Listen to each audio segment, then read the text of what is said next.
Hi, everybody. It's 2 o'clock. I know there's a few more people that we're going to join, but we want to be cognizant of everybody's time and respect it. So I think we'll get started. I just wanted to first make sure, is everybody able to hear what I'm saying? I'll also repeat that in the chat, just in case you aren't actually able to hear me. If you want to speak, ask a question or whatever, you're muted by default. But if you want to unmute, you just have to click the mute the little microphone symbol at the bottom of your screen.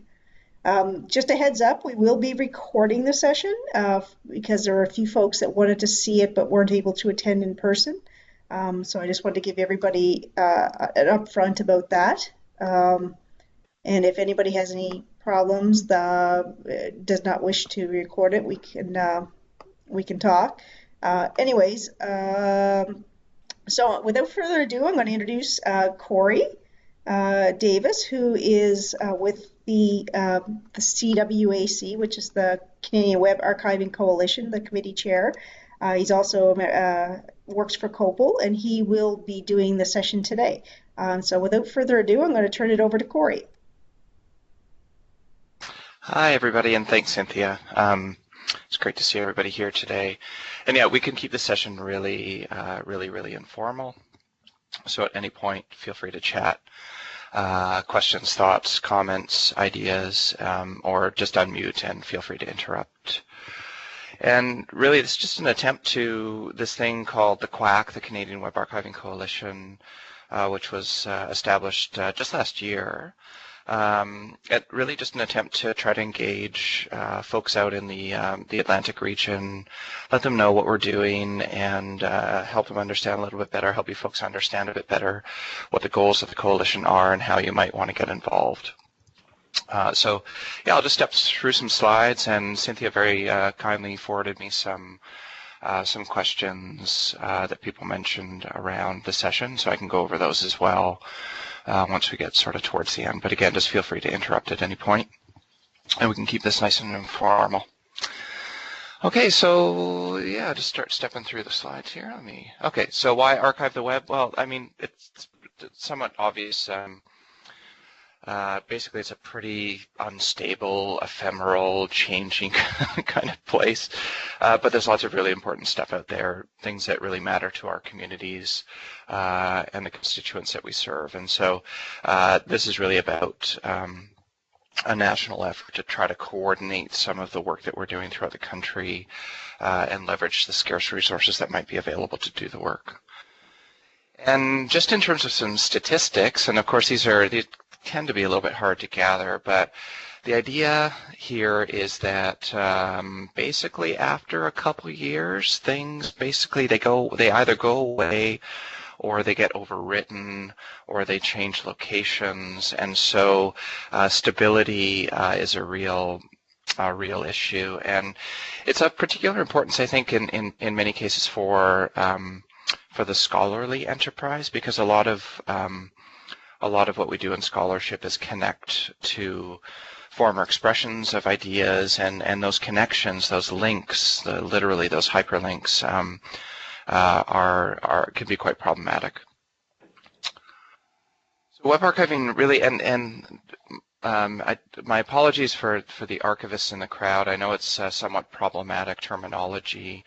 We're not really archiving the web when we do web archiving. It's sort of the nomenclature that's the community has settled on. What we're really doing is capturing content from the web, creating digital basically another version, an image or a capture of the content, and preserving that over time to enable future research. And that research might be browsing and looking at the actual material, but it could also be things like data-intensive research. So some of the work that's being done out of the Archives Unleashed project, Ian Milligan, University of Waterloo.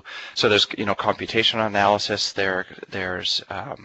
And there's also just using the information directly. And again, at any point, just interrupt with comments, thoughts, questions, etc. Okay, let's see here.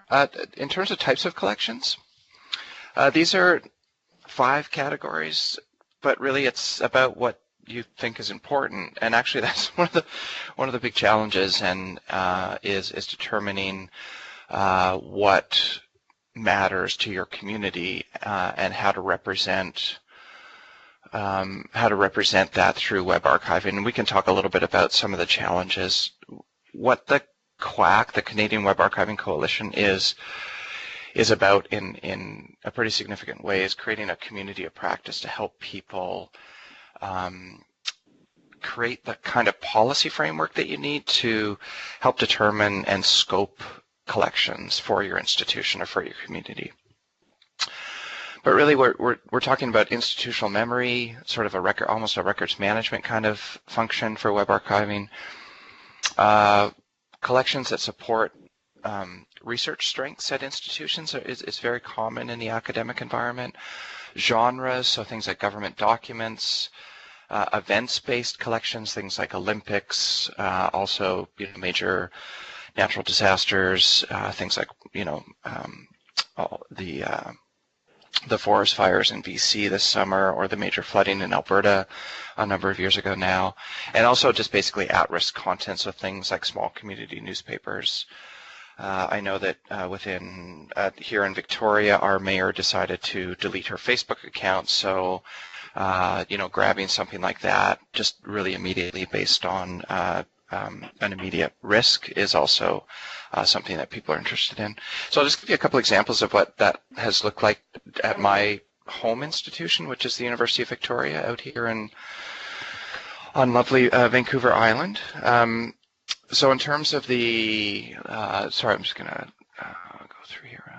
I have like 9 screens open in my office right now, but in terms of the institutional memory, for instance, so at UVic we capture the uvic.ca domain. It's really it's how the university presents itself to the public, and we have we've identified about 80 subdomains. So we're also capturing things like the website for the student radio station, for the student society, for various research centers, for student housing. There's a lot, obviously a lot more than just uvic.ca associated with the university's web presence. And this is really also the calendar is online. Sorry? Just a quick question. Are there supposed to be slides moving? Because we're just still seeing the introduction slides. So I was just curious. Oh, are you? Okay. Yes. Yeah, they should be moving. Here, let me see if I can try sharing it again. Just because. Yeah, I'm gonna stop. We're on University of Victoria now. We can see. Oh, can you see that now?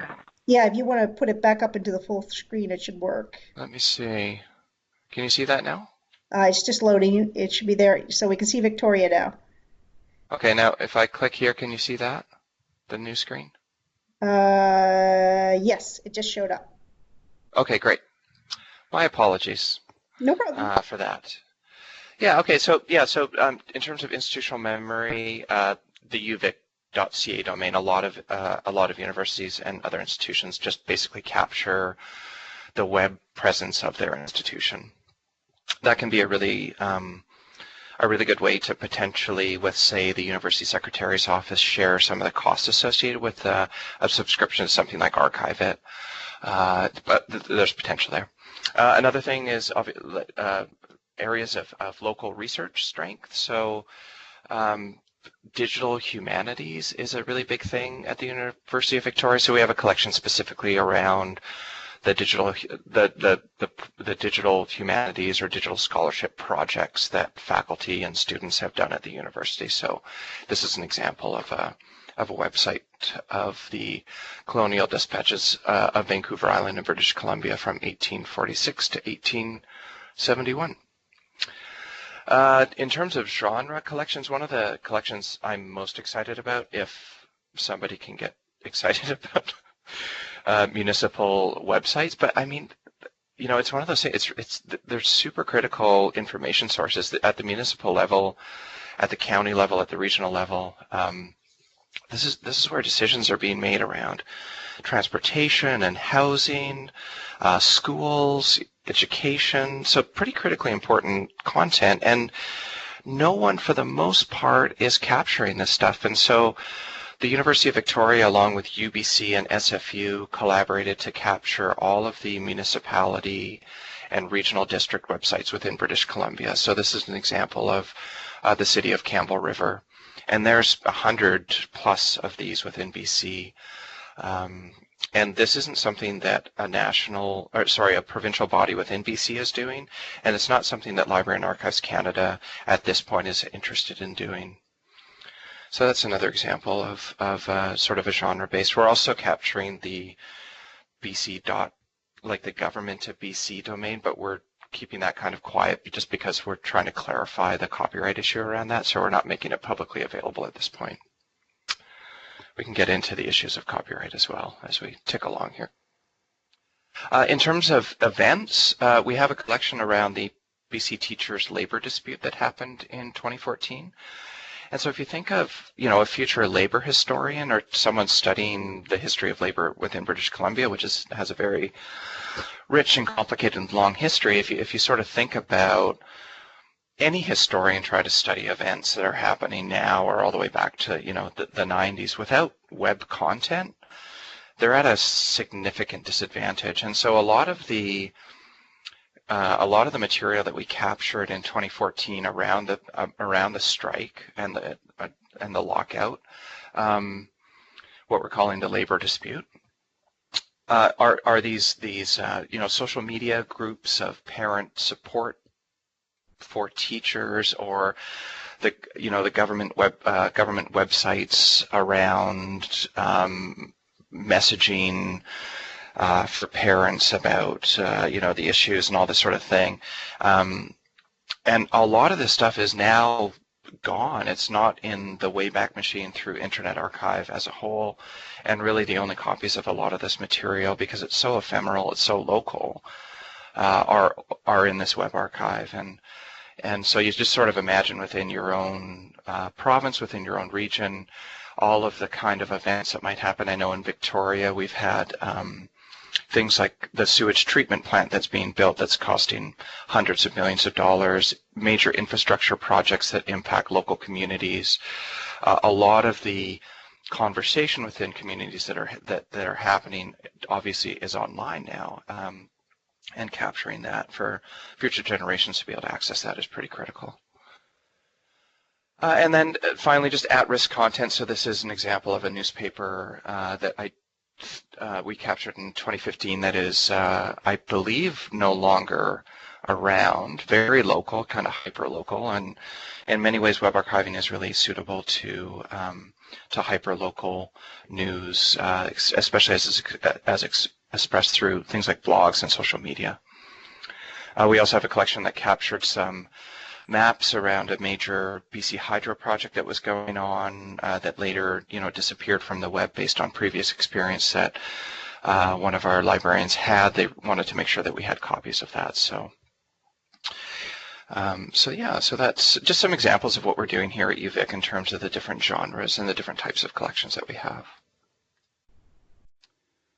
We use Archive It, which is a hosted service from the Internet Archive to do our web archiving work. But Archive It it uses a suite of open source tools that, it's sort of bundled up in a really nice way as a service. You don't have to host any local infrastructure. But there are folks in Canada, for example, Nick Rouet at York University in Ontario, lots of other folks that are using these open source tools directly, so you don't necessarily need to use Archive It. There's other tools like HTTrack, wget. It can be as simple as that. And so I just wanted to really emphasize that within the Canadian Web Archiving Coalition, we're very much tool and service agnostic. It isn't necessarily about using Archive It, although the vast majority of people who are actively web archiving are using this tool. And what we've done is joined forces recently. So COPPUL,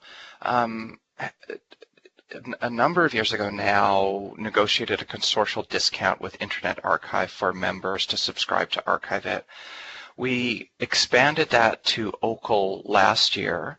There were a number of OCAL institutions that came on board. A number had been, had very mature web archiving programs into Archive at University of Toronto in particular.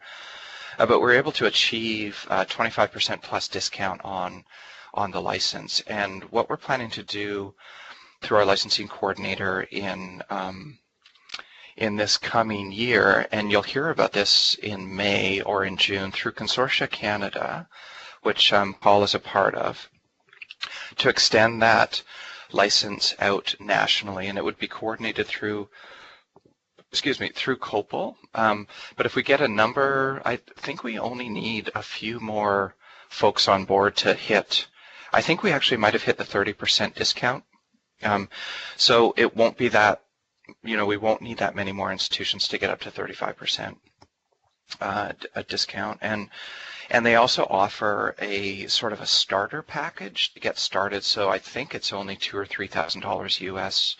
Not only, I'm not, it's money to get started at a very basic level. You basically pay for an annual data allotment. So here at UVic, for instance, we can harvest up to 1 terabyte a year, and it costs us, I believe it's $7,000 or $8,000. I believe it's around $7,000 or $8,000 US for that 1 terabyte, and that's sort of at the top or at the higher level of the subscriptions. But it's anywhere from sort of $2,000 to $3,000 annually, up to $15,000, $20,000 annually. But that represents a significant discount.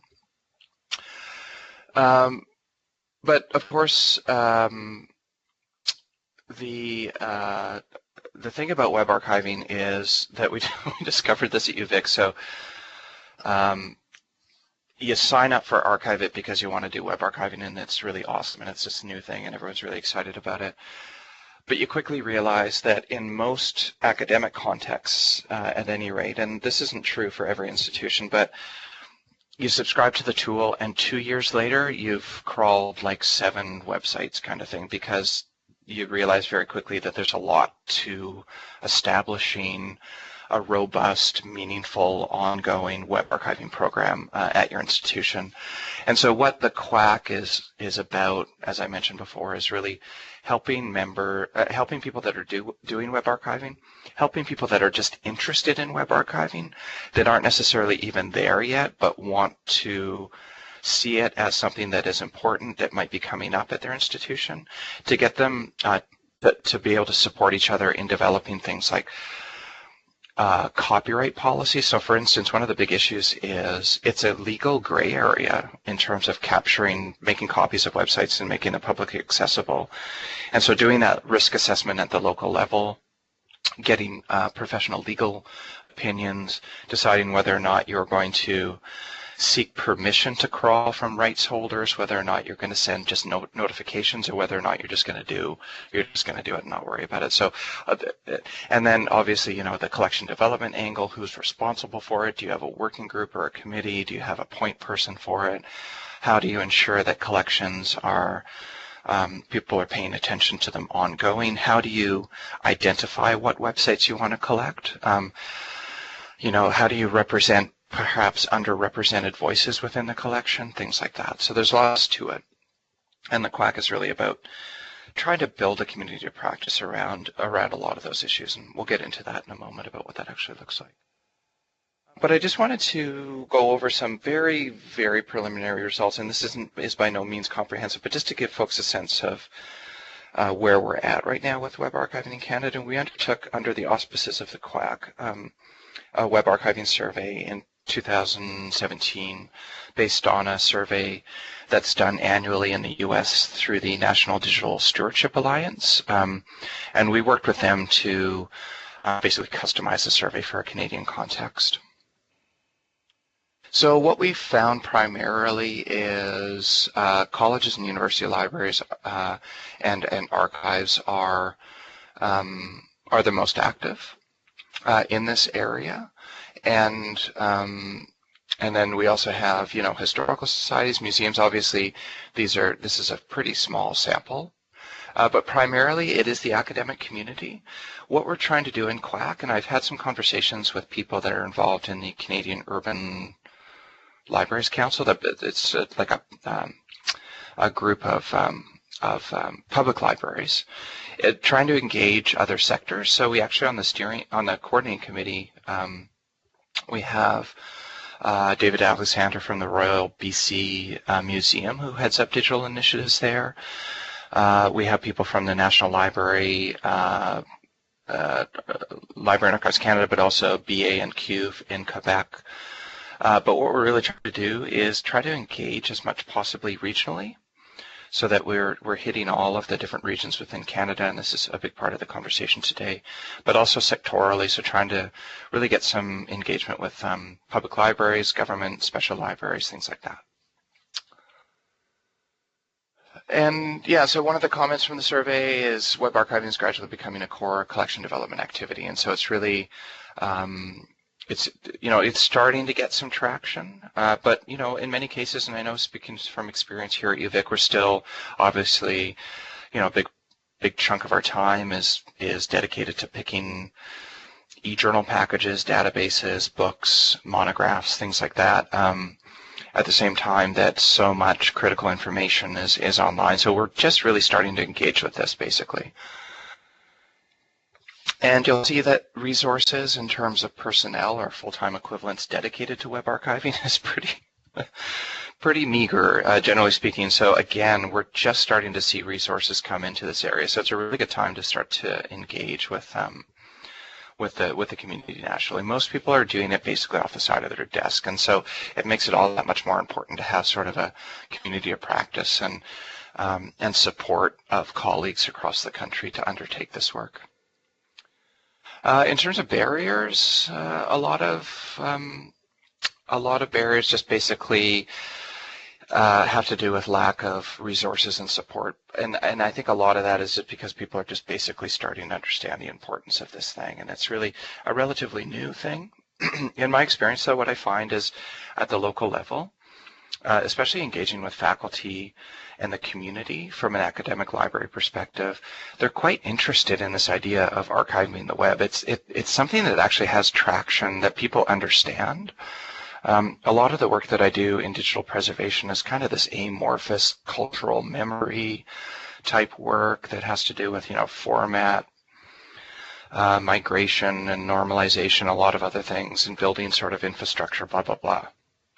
Really critical, important work. But with archiving the web, it's really easy to help people think. It's like, well, think about all of the pictures that you have, in the cloud on your phone. Like, those things aren't in a shoebox under your bed that your great-grandchildren or your grandchildren are going to be able to see. Like, this content that's sort of out there in the cloud through these web services. At a personal level, people understand the risks when you start to engage with them on that. And then just lately, I mean, you look at Trump and his use of Twitter, it's pretty clear that the web has, like, somebody needs to capture that stuff because it's historically really important for people to understand what's going on in these sort of broad historical contexts. So in terms of areas of collaboration that people are really interested in, so a lot of it is around best practices and policies and risk management, collaborative collection development. So how do you coordinate with other institutions and make sure that what you're doing isn't being done by somebody else? So as you can see, like the focus on kind of technical aspects is fairly minimal. There's obviously issues around metadata and quality assurance and kind of like the more technical side of things, but for the most part, it's, like digital preservation writ large, it's not primarily a technical issue that people are dealing with. It's about making space within their organization to do the work and to resource it adequately. Those are the primary challenges that we're finding, and so that's where we're wanting to provide support through this national organization. Corey, sorry to interrupt. It seems that we're all stopped at the archive slide. Are you on a different slide? Happening again. Yeah, here. So I've got all these pretty slides you can see here. Can you see my slide deck now? Well, we can see it. Yeah. What I'm going to do here, I'm just going to click through like this. It seems like it's, for some reason on presenter mode, it tends to get stuck. Oh, okay. Sorry, I really should be paying attention to the chat box there too. All these beautiful slides for naught, hey? I tell you. Okay. I did take yeah, notes, so I and just. I'll be posting your slide deck to our website after with the recording. Okay, that's great. Yeah, that's wonderful. Thank you. Yeah, so let's just, okay, so what resources has your organization relied upon and developed? Yeah, so actually a big part of what we do, or a big issue for archiving is risk management and issues around copyright, intellectual property, things like privacy now.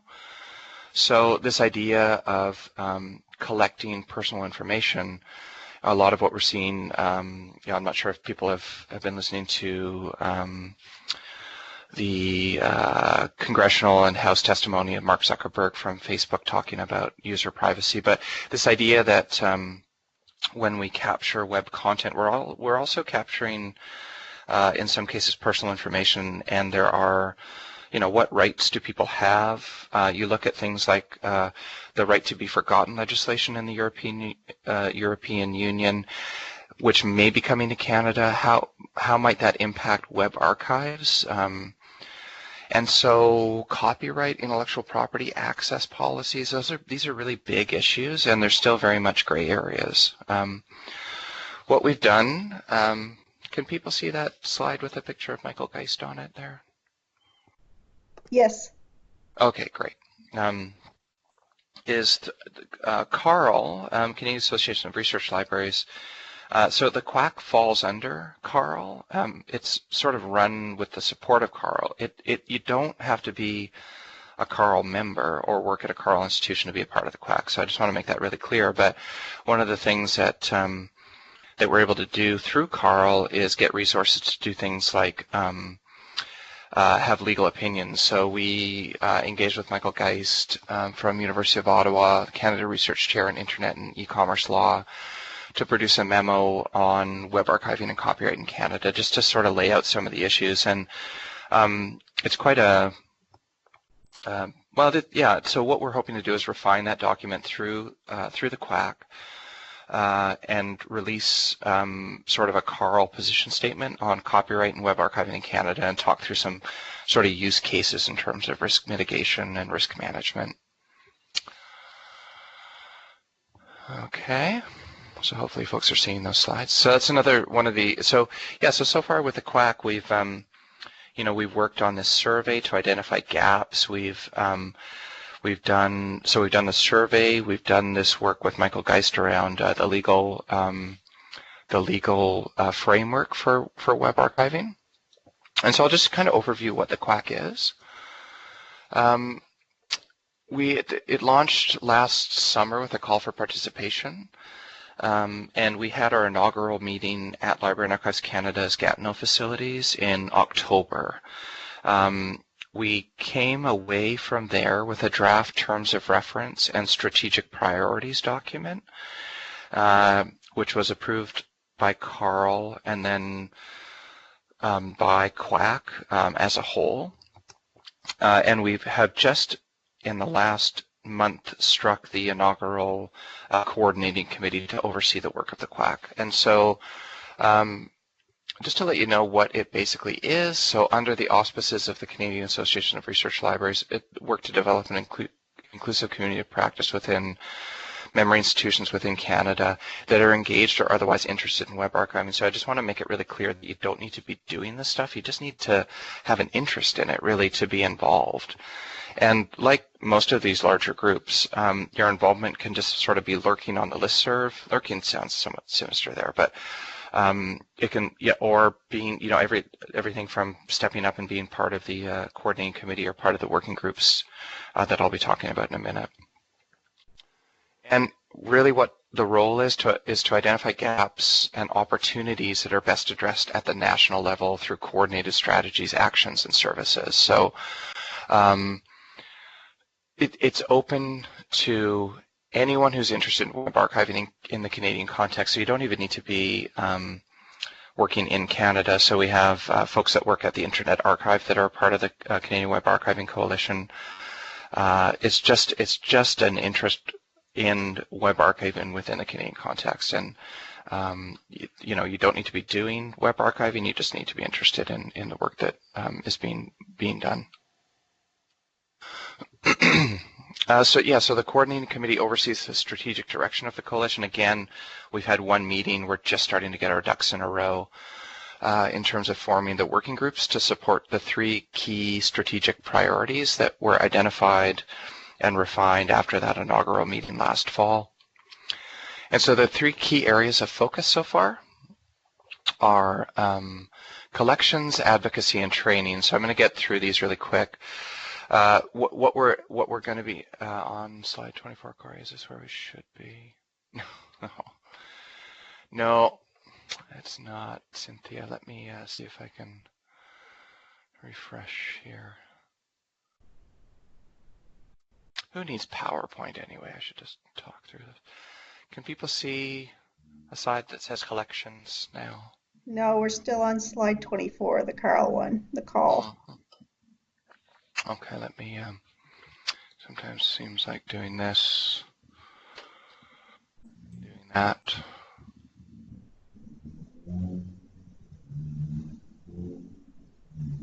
Okay, do you see the collection slide now? Is that... Yes. Okay. I only have actually 3 more slides here, so then we can just sort of have a discussion. But yeah, so the 3 key strategic areas: collections, advocacy, and training. So under collections, so basically what we're doing right now is the coordinating committee has met. We've decided to, we're about to put a call out within the coordinating committee to basically ask for a point person for each of these strategic areas that they're going to then form a working group and develop a work plan and basically pick some projects to work on for the first, the first 2 or 3 years, basically what those projects are and what the outcomes will be, so that we could actually demonstrate some progress over time. We're hoping for it to be a fairly active group, but it may, some of the working groups may also become more of interest groups where it's just about sharing information, and so we'll sort of see how things evolve. But so collections obviously is one of the big ones. Understanding who is doing what is a big key thing, and so what the CWAC listserv enables people to do. And so basically, to join the Canadian Web Archiving Coalition, all you need to do is join the listserv, and then you're a member. And so in terms of collections, it's now a point of conversation within Canada. Has anyone done something similar? Let me know.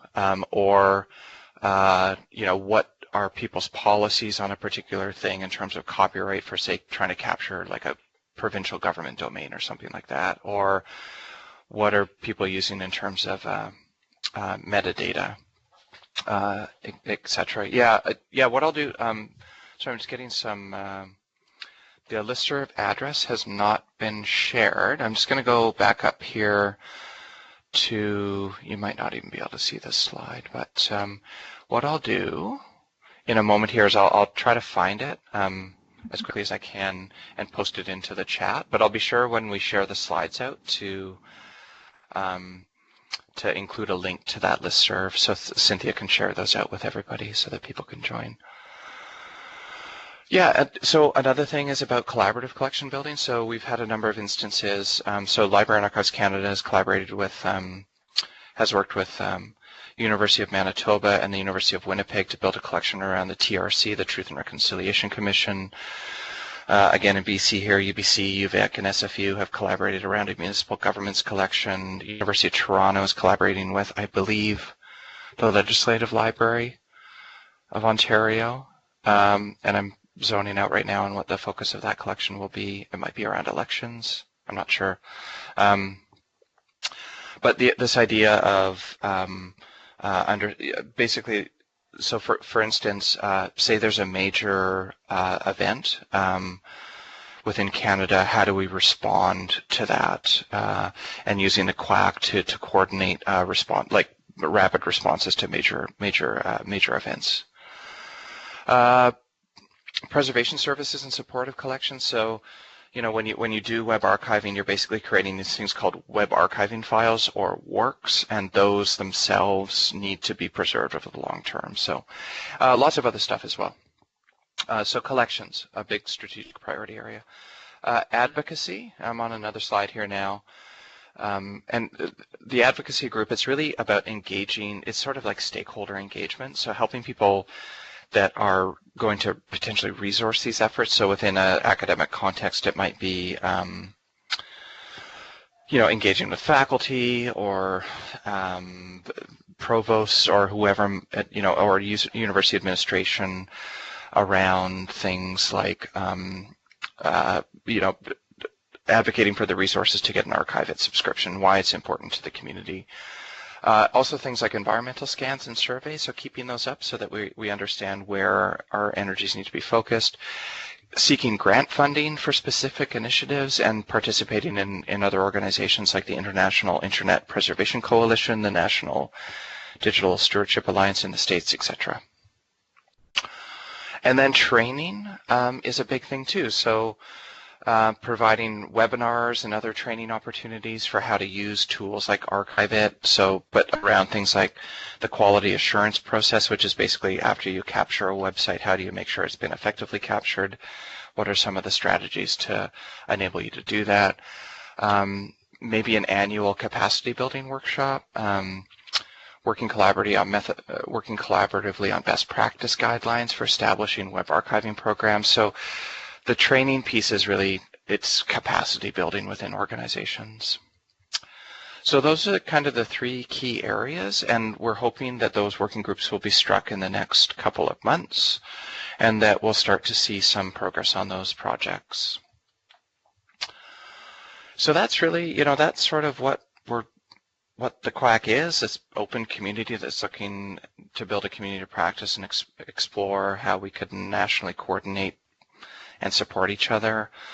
The coordinating committee is kind of overseeing that, and these three working groups focusing on collections, advocacy, and training are going to be where the rubber meets the road. So that's all I had for the slides, that some of which you actually saw. I had this issue recently too with another presentation software, but my apologies for that. So yeah, I'm not sure if we want to start the discussion. I've got a bunch of comments that Cynthia sent me. I can start to go through that if there aren't any immediate questions or comments.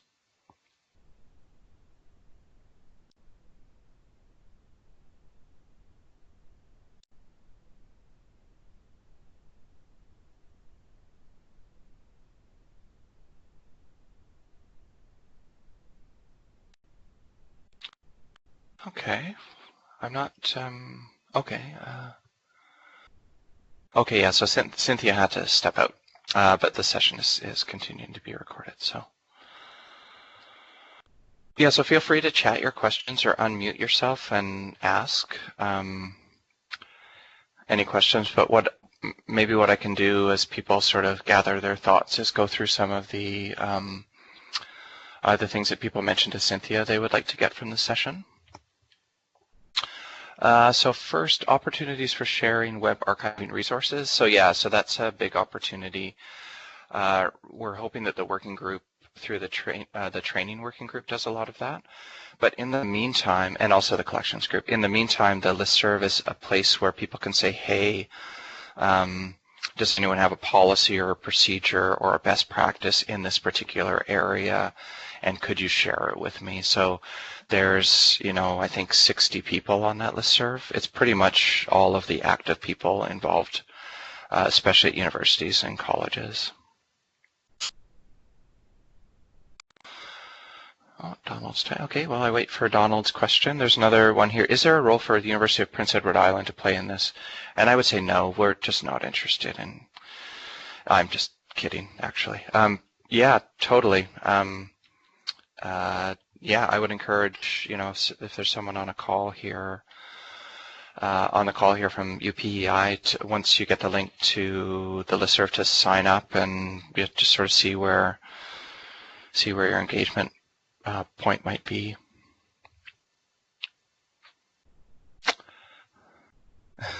Cool. Mostly, okay, so another comment here. Okay, thanks, Donald. For the archiving projects you've got running, are these scheduled harvests? What's the frequency? Okay, yeah, it's a great question. So at UVic, the frequency depends on the collection. So we do for instance, for the uvic.ca domains, we do an annual crawl, so it's once a year. We have another small collection for the calendar, and we do that quarterly because that's how often the calendar comes out. We have some collections that we just do once, so the teacher strike stuff or the teacher labor dispute stuff, we just did it once. And I know that some folks, depending on what they're doing, do a daily capture of just like, so within uvic.ca, within our collection, we have, you could potentially have like just your university homepage that changes every day, and that might be captured daily. So what you're able to do within Archive It is determine the frequency daily, weekly, monthly, once, or a custom. And it really depends on the type of collection and within the collection, the type of resource. And that can be, yeah, that can be challenging to sort of decide. But, and yeah, so for our BC local governments collection, it's once a year as well. But then things like the .gov crawl, we do that, we've done that once every 4 years just before the election, just before a change in government. We do that every 4 years. So it can be, it really just depends on how you scope it. Has there been any pushback to any of the archiving done already? Krista, do you mean in terms from rights holders that have found out that we've, that have found out that we've archived their sites, or we've sent them notifications and they've said, hey, we don't agree with this? Is that, yeah, okay. No, so for the most part, it's been very positive. People have been really excited. That one of the issues we've had is that some of the smaller municipalities, in particular for our local government side, have basically said, hey, you're kind of like doing something that we've always wanted to do in terms of keeping a record of this. So we needed to be kind of clear with them that, this isn't sort of something that we're, that's being done for future researchers, and don't necessarily rely on this for some sort of, you can't abrogate local responsibility because a university is doing this for you. But one of the issues though is that you have to basically, what we set up is a really robust, I keep using that word, I'm going to switch. Robust is my word of the morning, I guess. But we have a specific email address at UVic dedicated to people. So basically what we do is we make a best effort to identify rights holders, and we send them a standard notification. And we have from an email account specifically dedicated to web archiving with information about how they could contact us. And we have a forum on our website that basically, if you have a concern, but it's no one's ever expressed any concerns. One of the issues, though, is that we're using Archive It, and Archive It is a US-based tool. It's out of San Francisco, and so a rights holder could go directly to the Internet Archive, and they are under a different, under the Digital Millennium Copyright Act, or the digital, something like the DMCA. The sort of takedown regime in the States is very different, and so one of the risks is basically, a rights holder, for instance, we could crawl, say, Campbell River's municipal website. They could ask us to take it down, or they could go directly to the Internet Archive and they could actually take it down there without necessarily working with us on that. And that's why it's really critical for us to get our web archiving files, like we download them from the Internet Archive and get them back into Canada so that we have control over them. Yeah, okay, so great question, Krista, again. So you can, through Archive It, you can download your own data. What we're doing right now is working with the Ontario Libraries Research Cloud out of COPPUL to build in a service for Canadian Archive It subscribers to automatically download their web archiving files and make them accessible through like a browsable interface through the Ontario Libraries Research Cloud. So that's a project that's in progress right now, basically to enable us to repatriate our works into Canada.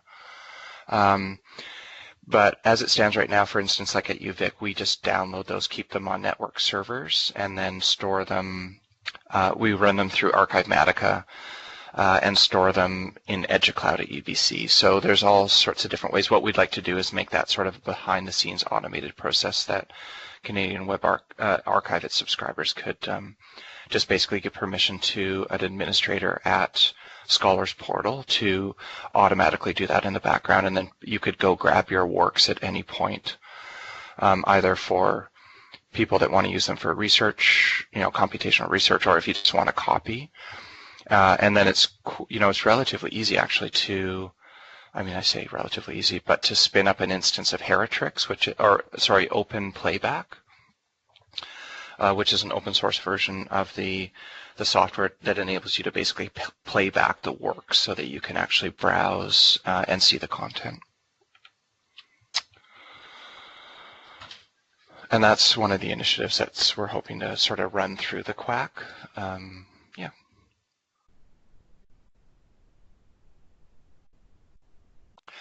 Yeah, so thanks, Donald. The question around harvesting social media and Twitter. Yes, we've been doing that at UVic. So, for instance, we captured the Minister of Education's Twitter feed during the BC teachers' labor dispute, as an example. We captured Facebook pages of parent support groups, mostly in support of teachers during that time as well.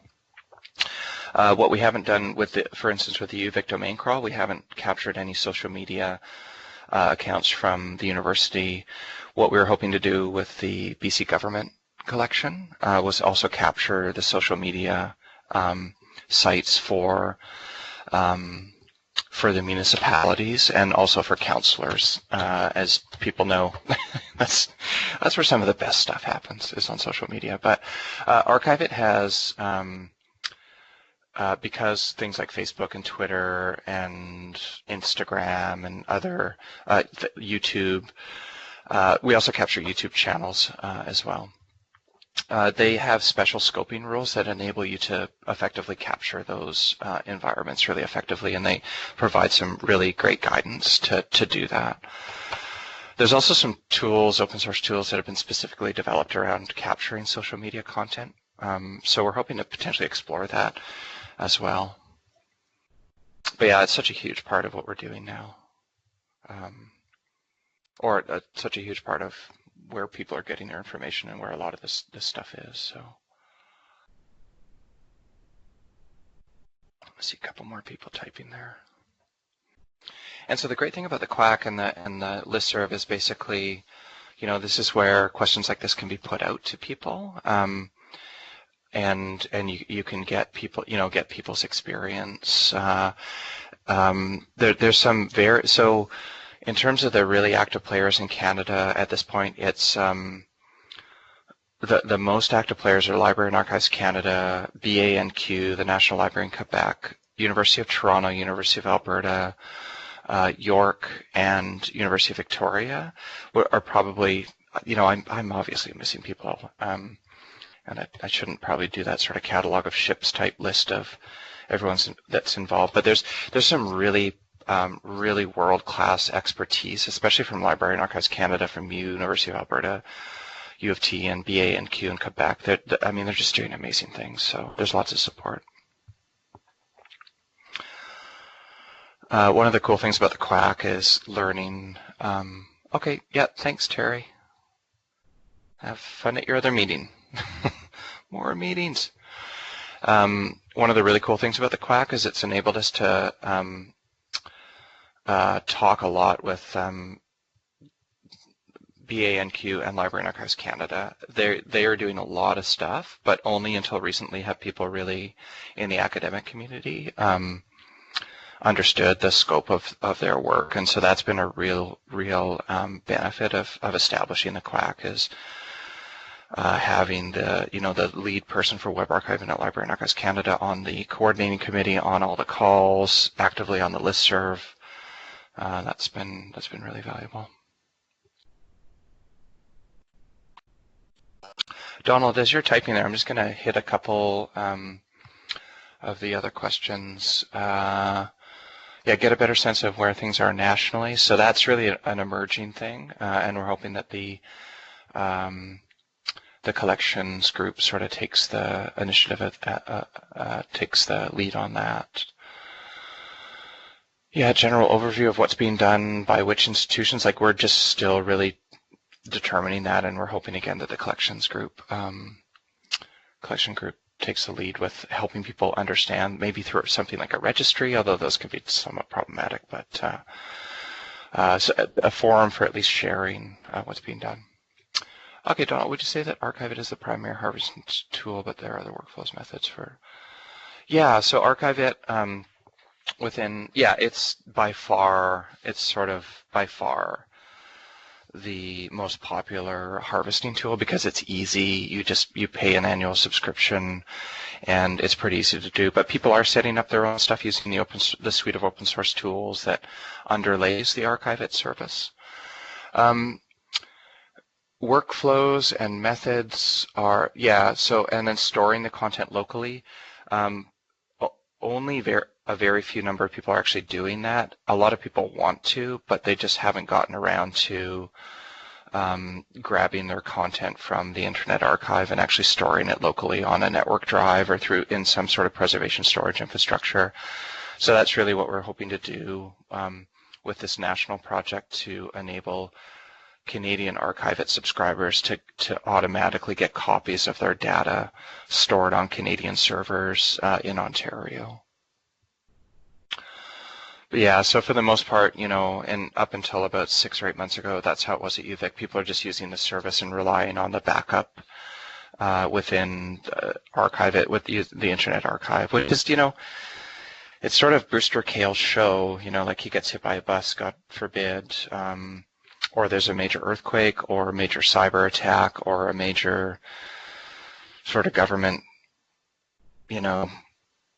issue with Trump because, they saved a very inconvenient piece of information on a government website, whatever. You can just think of myriad scenarios. I mean, the greatest risk of loss for digital information is not necessarily, a server fails. It's when you look at libraries through history and information through history, it's often things like political instability and environmental instability that are the real risks. Yeah, we actually had a Brewster Kahl, who heads up the Internet Archive, do a talk for COPPUL through our digital preservation webinar series about sort of more at the beginning of the Trump administration around building an Internet Archive of Canada type thing. But I think it's incumbent upon us in Canada to make sure that we do repatriate those web archiving, that data, and so we're working with that. I still have a few minutes. So PEI government websites in particular. So again, provincial government websites are a bit, they're a bit case by case. Within BC, there's it's very different in Alberta, for instance, but within BC, we would have to seek permission of the rights holders. That's happening through the Canadian Government Information Initiative as well. They're hoping to capture some provincial domains. We did it here just because we had a major change in government from a decade plus of Liberals to the NDP Green Coalition, and we just didn't have time to secure those permissions. We grabbed a copy. Actually, and what Michael Geist said in his opinion is capturing the stuff is is not as problematic as providing access to it. So we just grabbed a copy of the stuff, and we're hoping to sort out the copyright issues at a later date. But we just wanted a copy of that stuff because it's all changed over now to a new government. A lot of that information is gone. But it really depends on your jurisdiction. You know, Quebec it's very different, Alberta it's very different. It really depends on sort of the Queen's printer and the rights statements that are on the website for the provincial government. So it's one of those things that we're hoping to use the coalition to provide some of that expert opinion on.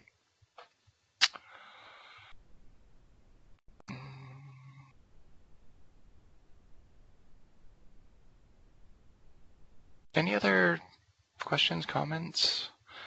I'll send the slides and the link to Cynthia sort of ASAP, so it's fresh on people's minds. And sign up to the listserv. You know, if it's just a bunch of useless information after a month, just unsubscribe. But I would encourage you to. And also, I think this. I think there was sort of a last-minute invite to this session. So. When you're talking to your colleagues at other institutions within the Atlantic provinces, maybe just, you know, let them know that this thing exists. Maybe just, you know, share with colleagues, let them know that we're looking for more participation. You don't need to be an active you don't need to have an active web archiving program to be a part of this. We're really just, we want people from the regions that are interested in the issues to be a part of the conversation.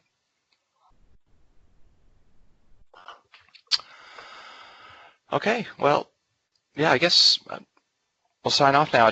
So thanks everyone for taking time out of what were undoubtedly very busy days to talk and listen and engage on this issue. And I'll send the slides out right away with a link to joining the listserv. And please let your colleagues know.